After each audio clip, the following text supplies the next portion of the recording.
Kita lanjut lagi Jesiers di seri Fakta Alkitab selanjutnya, yaitu Perang Salib.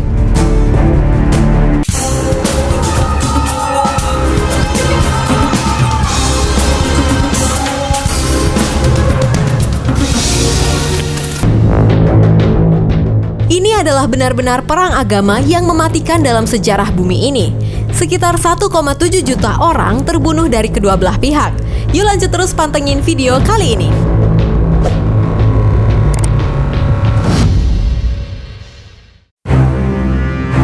Perang Salib merupakan salah satu perang paling dikenal sepanjang sejarah. Perang ini tak hanya ditujukan untuk memperebut kota suci Yerusalem, namun secara tersirat dianggap sebagai perang suci antara dua agama besar, yaitu Islam dan Kristen. Terjadinya perang salib antara Timur Islam melawan Barat Kristen disebabkan oleh banyak faktor utama, seperti agama, politik, dan sosial ekonomi. Menurut sastrawan Amin Ma'alov dalam buku sejarahnya The Crusades Through Arab Eyes tahun 2006, pemicu perang salib dimulai nun jauh dari Yerusalem di Asia Tengah. Di sana, orang Turki telah hidup selama ribuan tahun sebagai masyarakat suku nomaden yang ditakuti karena ketangguhannya dalam pertempuran. Dinasti Abbasiyah memanfaatkan keterampilan orang Turki dalam peperangan dengan merekrut jenderal-jenderal dari Asia Tengah untuk berkhidmat dalam kekuatan militernya sejak awal abad ke-9. Migrasi massal orang Turki segera terjadi begitu suku-suku itu keluar dari Asia Tengah dan masuk ke dunia Islam.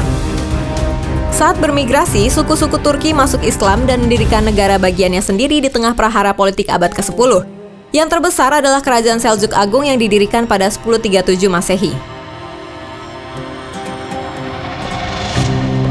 Seljuk mendirikan negara Aceh yang membentang dari Suriah ke Asia Tengah. Kala itu, era kekuasaan Abbasiyah tinggal nostalgia, tetapi Seljuk mengambil peran sebagai pelindung kekhalifahan yang masih berkubu di istana mereka di Baghdad.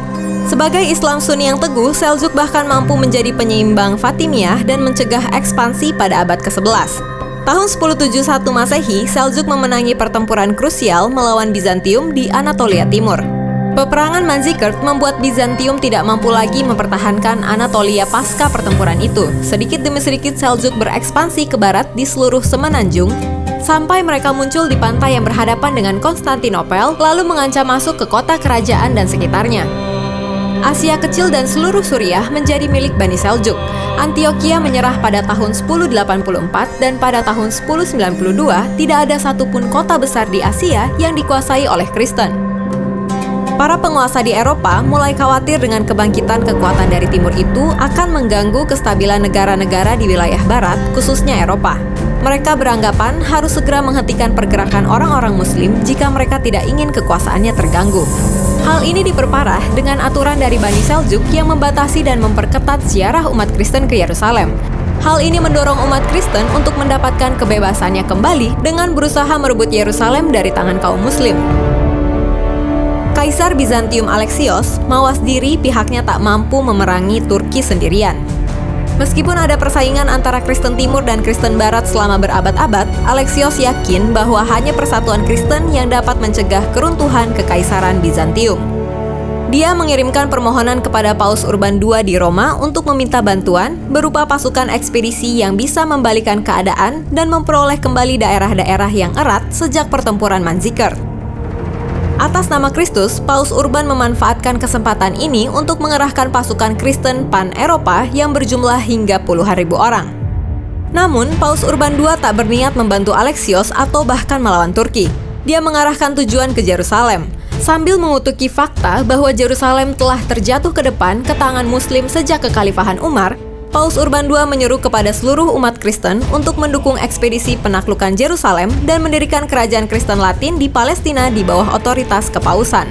Pasukan Urban pelan-pelan terkumpul hingga pada tahun 1096 dan 1097, pasukan yang dipimpin bangsawan dan kesatria itu mulai bergerak ke Eropa Timur dari Prancis, Jerman, dan Italia. Sepanjang perjalanan, sejumlah besar orang Yahudi Eropa dibantai akibat semangat keagamaan yang dikobarkan gereja. Nah, sebenarnya selama periode 1095 sampai 1291 ada 9 periode perang salib dalam catatan sejarah dan penjelasannya. Akibat dari perang ini, tentu saja jumlah orang Yahudi yang terbunuh makin banyak dan terjadi peristiwa diaspora atau penyebaran penduduk Yahudi yang mengungsi ke berbagai negara di seluruh dunia. segitu dulu ya fakta Alkitab mengenai Israel Fallen yang kelima. Kalau kamu suka dengan video ini, silahkan di like, apalagi di komen. Karena itu hal yang paling kita tunggu supaya bisa menjadi berkat juga bagi yang lain. Jangan lupa di-share dan subscribe.